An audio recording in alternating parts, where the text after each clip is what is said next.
Get some, baby.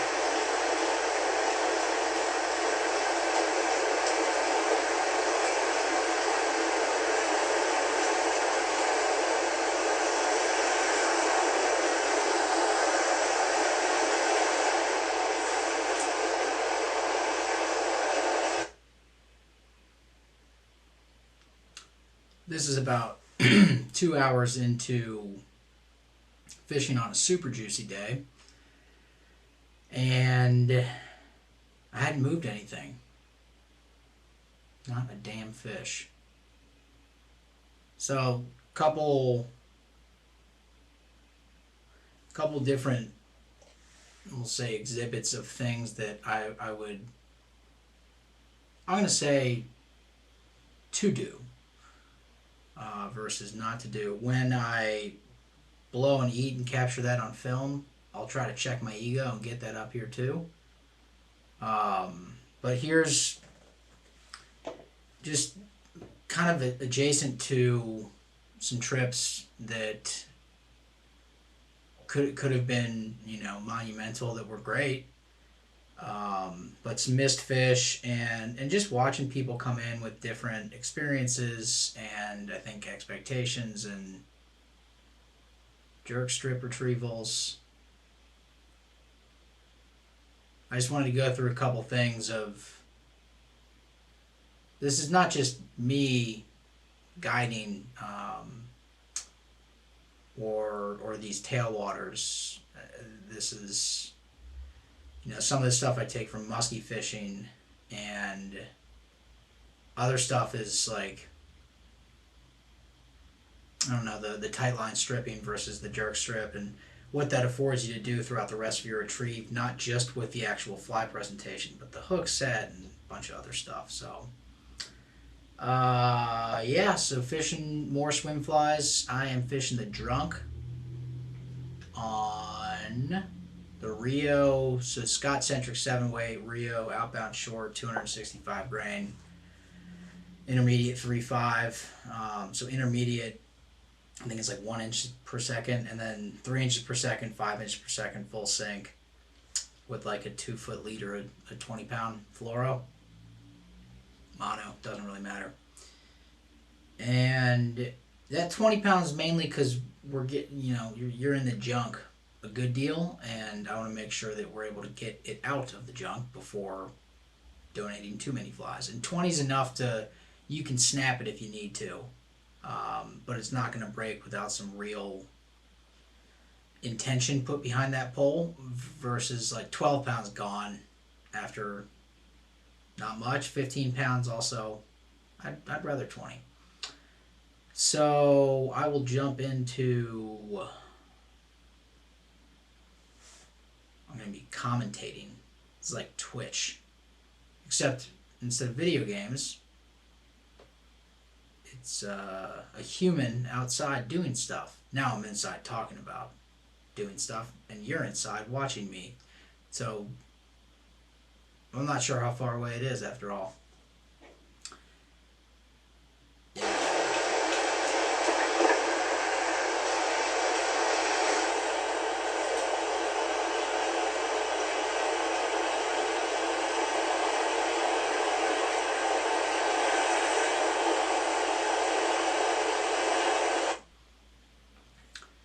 So looking at the general structure, makeup of the river here, these are big tailwaters, but I like to pinch and zoom, pinch and zoom, pinch and zoom, keep getting closer and closer, keep getting closer and closer, and really looking at, you can only cast it, I know this sounds stupid, you can only cast your fly in one place. So you have to choose where that place is going to be. If you're just casting it out there and chatting and jerk stripping and doing it, fish comes up and eats, like, dude, it's 50-50. Maybe less, because you're in some non-tight or slack intermediary line getting swept. You're not really paying attention. I like it when you don't have to be, maybe I don't, but for other people, when I'm guiding, when you don't have to be as laser focused, there are some benefits to that because you get feedback without draining your brain.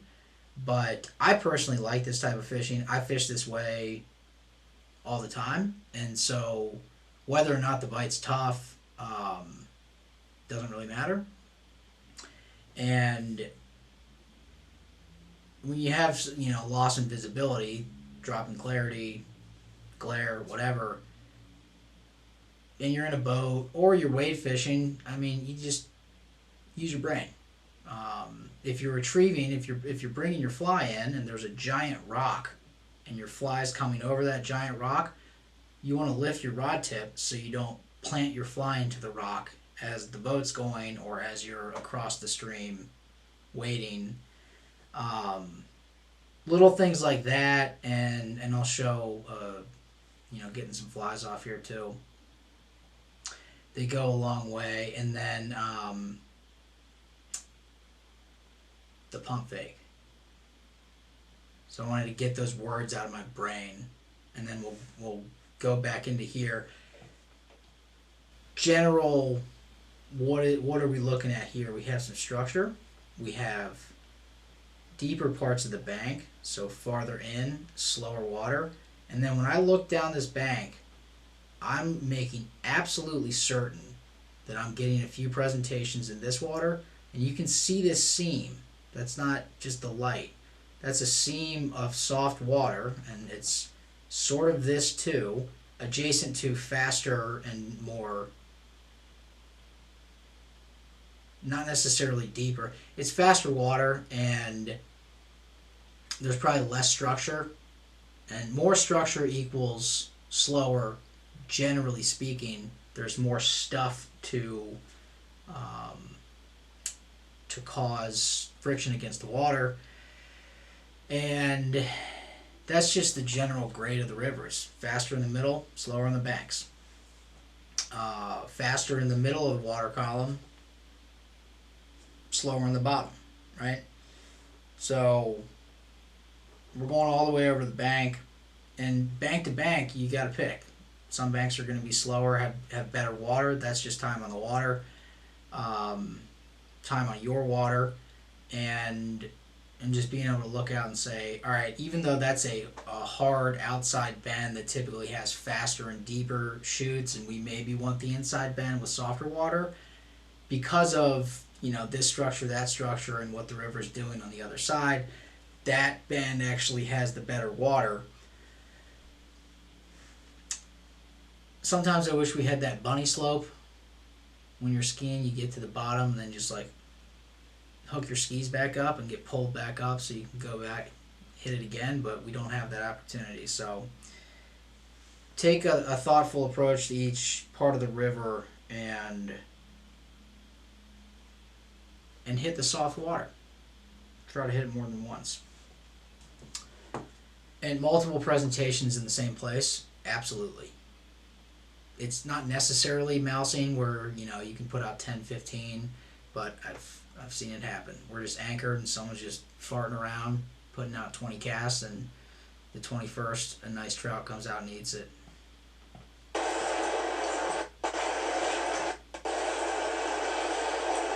Alright, so I get stuck.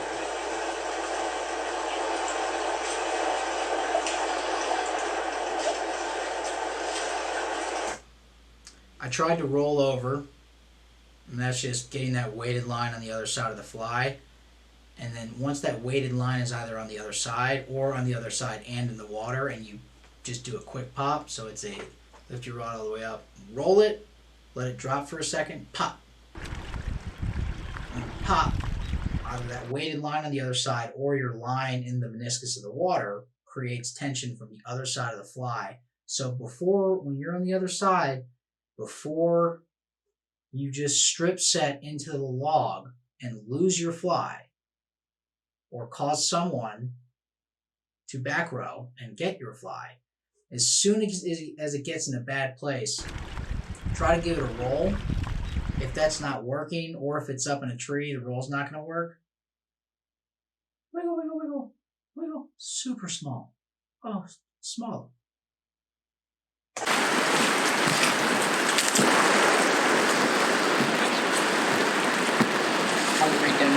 it. And press on.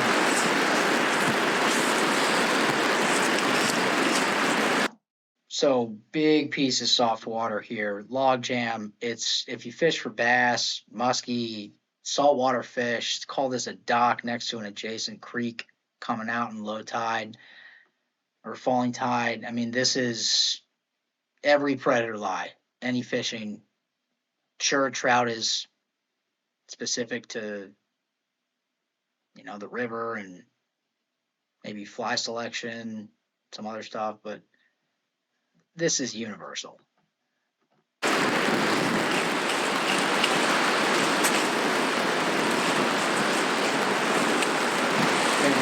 the next piece of structure. Your keys.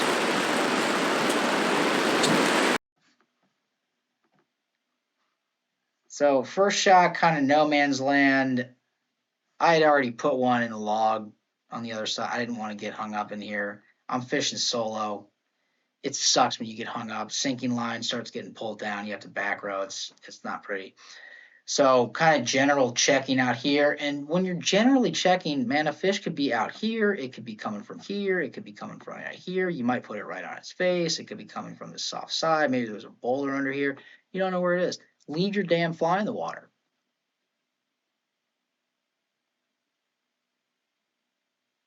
For longer.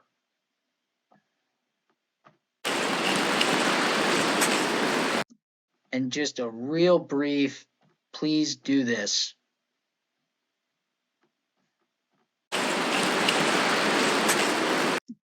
Listen to the strip cadences there.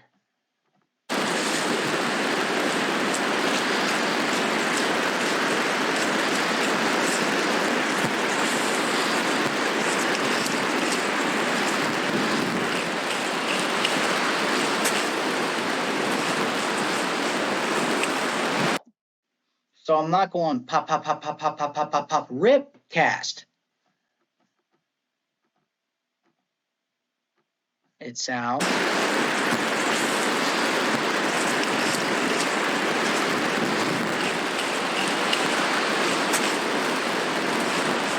And then there's little rod lifts. Partially getting the fly up a little bit, partially just inserting slack into the system. So as I'm getting pulled, the fly's getting pulled, kind of swept, I'm going to lift that rod and then drop that line back down in the water to give it slack, and that just gives it a better kill as it's sitting there and helps me reorient to where it's straight. And the whole time, as I'm lifting and giving it just a little bit of slack, if a fish eats, I'm not doing the jerk strip where my rod tips back here. Lifting up, if a fish eats, whoa. Whoop. One more thing. I know I sound like a condescending asshole. Right there.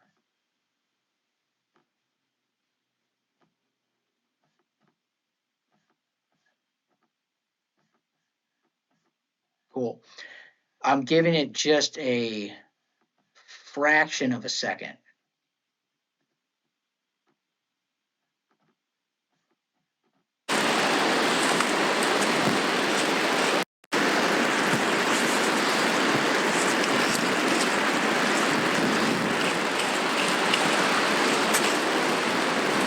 Before I rip it out, I'm going to lift it up to the surface, check to see who's behind there.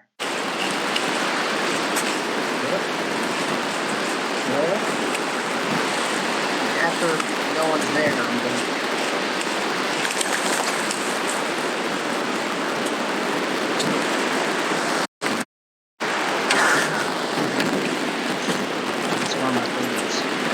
Does he eat again?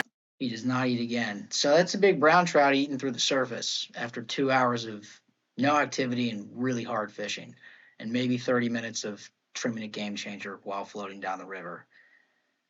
You just got to keep at it. And yes, conditions are pretty good, but they're pretty good. And I hadn't seen a fish, and I was fishing hard and fished this river once or twice. So you can't go out and start getting lazy and giving up and talking about how streamer fishing might be hard, or yeah, sometimes you're eating, sometimes you're not. That's why they call it fishing, not catching. So could I have done something different? Maybe I don't even attempt to keep stripping. So when it eats, I gave it I kept getting tighter to the line, kept pulling. And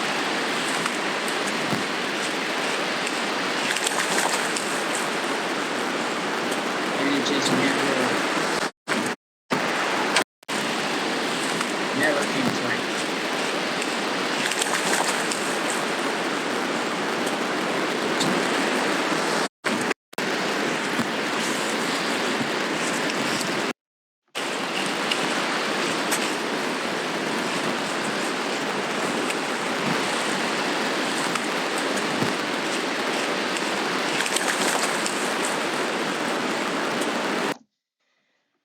It happens sometimes. It sucks.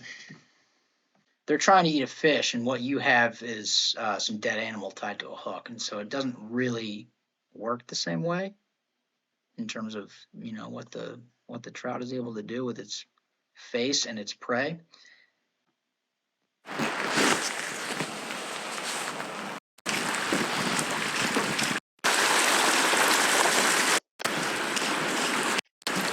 All right, same deal. I'm not going to beat this to death too much, but you can see this line. Don't cast it out here. You cast it in there. That's why I want to get up into the junk. It's not just the junk, which I like because junk stops ospreys from dive bombing a trout. Every time a trout eats, it's risking something. It's risking its life. It's risking injury. It's risking its location. It doesn't. It likes structure for a reason too. It wants to stay in a current break. It wants protection. It wants to be near stuff that's moving, but in a place where it's not moving as quickly.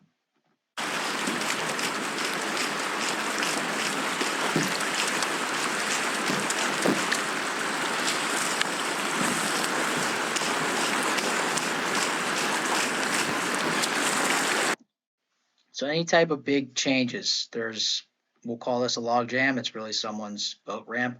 That's cement going down into the river, and that's creating a big eddy here. Not really an eddy.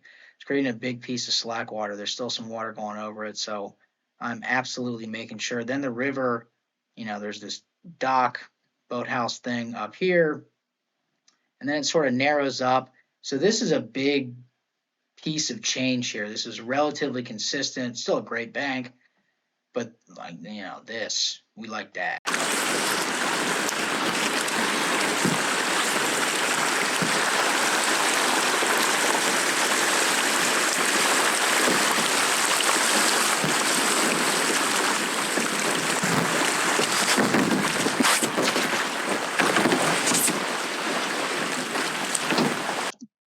I was getting sucked in a little bit. So just hit the oar once, bump the right one with my butt to sort of back out. And as I'm doing that, I'm just going to flop a cast out and keep my rod tip moving over to the left so it's not getting swept down the river. So fly lands, rod tip's all the way out to the left. Then I drop so that I can come down. The fly's basically stopped. As I'm coming down and stripping, I'm moving back to the fly, so my fly's not getting swept. It's dead stopped.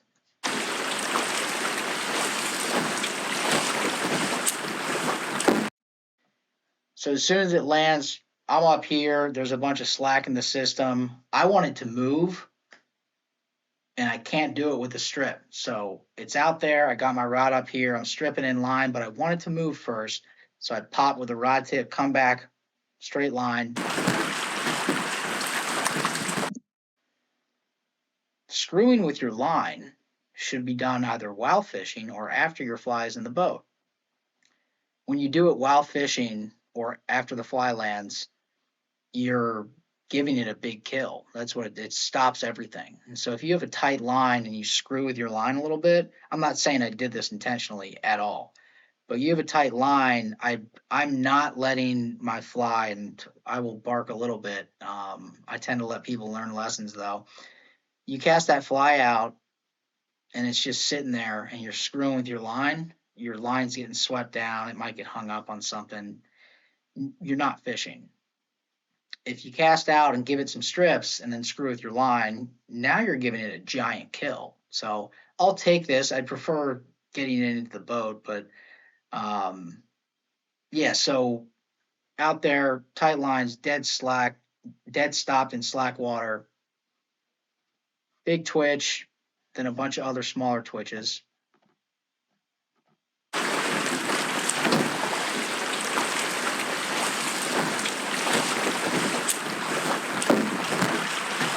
Big kill. Oopsies. And we are working with a trout that ate really fucking hard and tried to take the rod out of my hands. And when that happens, I'm going to give it some heat, but I want to get tight as much as I can while pointing at that fish. So I felt it eat and let it take my rod over and then came tight to it. You feel it eat and just lift your rod up. Sorry, buddy. That fish is probably not getting in the boat. Or a brown trout that just ate really fucking hard, tried to take the rod out of my hands. After that happens, I'm not going to, as soon as you feel that thing, rip that rod up. You know, fishing, screwing around. Boom, it eats. I'm going to let my rod get tracked towards where the fish is and then hit it. And it's not, it's not the two-handing a tarpon fly and then it eats and you boom, boom. It's just a momentary pulling with your rod kind of pointed towards it, as opposed to when you set with the rod tip, it spreads that force. It dampens the force because the rod absorbs, and that's the same thing with stripping. If you're using your rod tip, you're spreading the force out over your rod tip. So all of your effort is being put into the rod tip as opposed to your fly/line. And it also spreads it out over time. This takes time. That tight line pulling, it's as tight right now here as it is all the way down there. There's nothing in between it. So it's just a momentary, when they eat this hard, all you got to do is hold on and kind of point at them. It's game over at that point.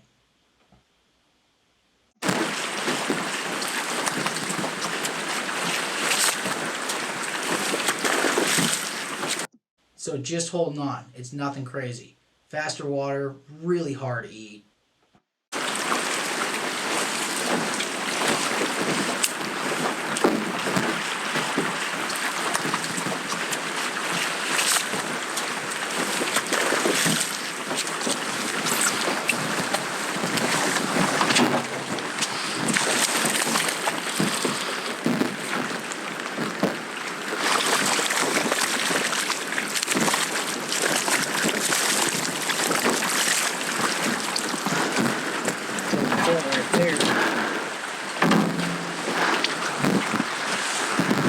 Yes, you got it on YouTube, Ellis. Yeah, I'll sit here and tell you what about that all day.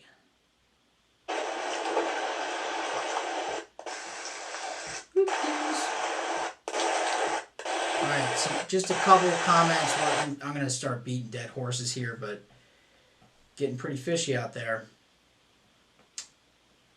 River structure changes. So run, riffle, pool, tail out, riffle.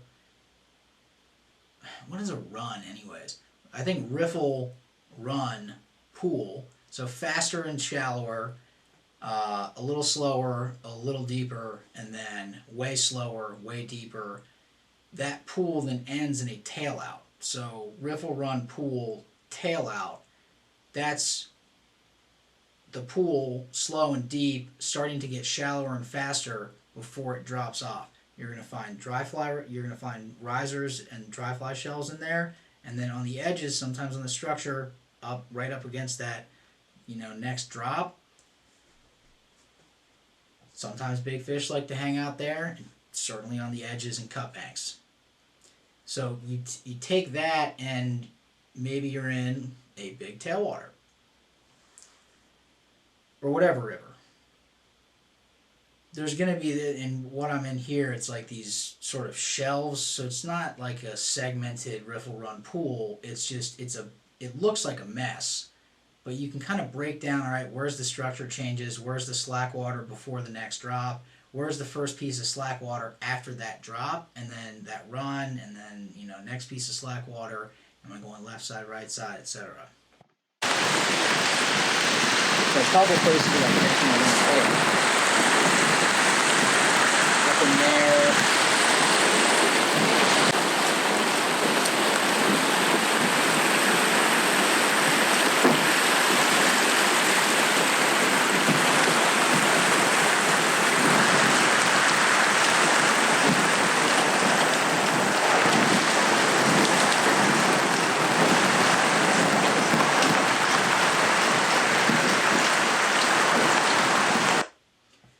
I'm going to be doing a few pretty pronounced pump fakes here. When I start to get in the deeper water, and especially when I'm in off-color water, or more off-color water, or very off-color water, I don't know if a trout's following. They follow like muskie. So give them an opportunity. And the kill cadence change that I was talking about at the beginning, that can give them an opportunity when you're not near the boat. But if you've forgotten and you haven't given an opportunity, give an opportunity at the boat. And a lot of times I'm fishing higher and higher in the water column. You just saw the only activity was a trout eating through the surface. I fish smaller flies, I fish some peanut envies, I fish deeper flies, I fish game changers. The activity that I saw was a trout blowing up through the surface in off-color water. That is not the first time, it won't be the last. It happens pretty frequently. Fishing like this. So you can categorize streamer fishing as hard because you're not seeing anything, or start fishing stuff that the fish can see from below. They want to eat the belly. They want to target. They want to know what they're eating. They're not chasing it from behind. They're coming up and waiting for something to croak out so that they can get a little snag.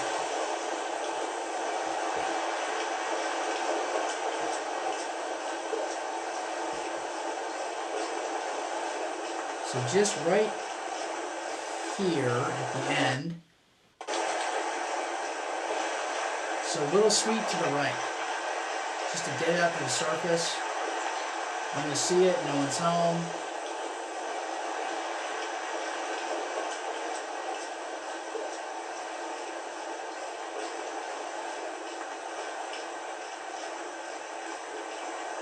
Pop, pop, no one's home. A little bit deeper.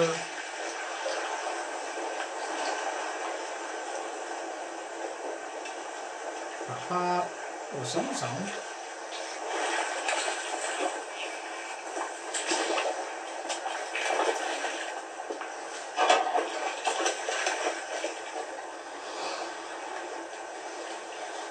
Counter pressure, counter pressure. Don't pull it out of its mouth.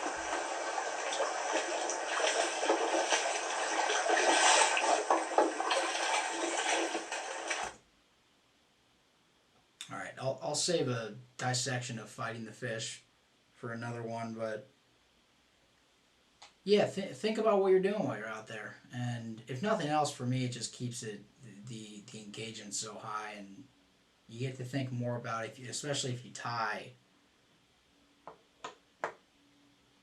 You have 3 or 4 different types of one swim fly, one game changer, one type of hair bug that you want to be fishing. Some dive a little more, some stay a little higher in the water column. You have a softer bank coming up.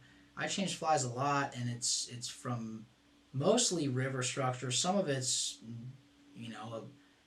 a lot of really good presentations and things that I think should be working and they don't, so I'm going to change flies. But most of the fly changes are because we're just working with different river structure, and I want to be able to work all the good places, and you can't do that with certain flies.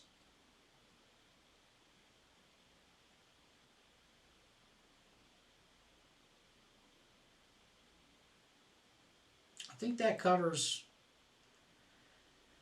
outside of getting into talking for another hour and a half, I think that covers the soft water and the pump fake, right? There's a bunch of other stuff in there, but look out for that soft water, off color water, deeper water especially. Good habit to just employ all the time. A little bit of a, before you just rip it out from where you can't see it all the way out of the water. That's a really fast strip. Sometimes just bringing it up to the surface, they can finally get a shot on it and just let it die there for a second. You just saw it twice now through the surface. And that last one wasn't through the surface, but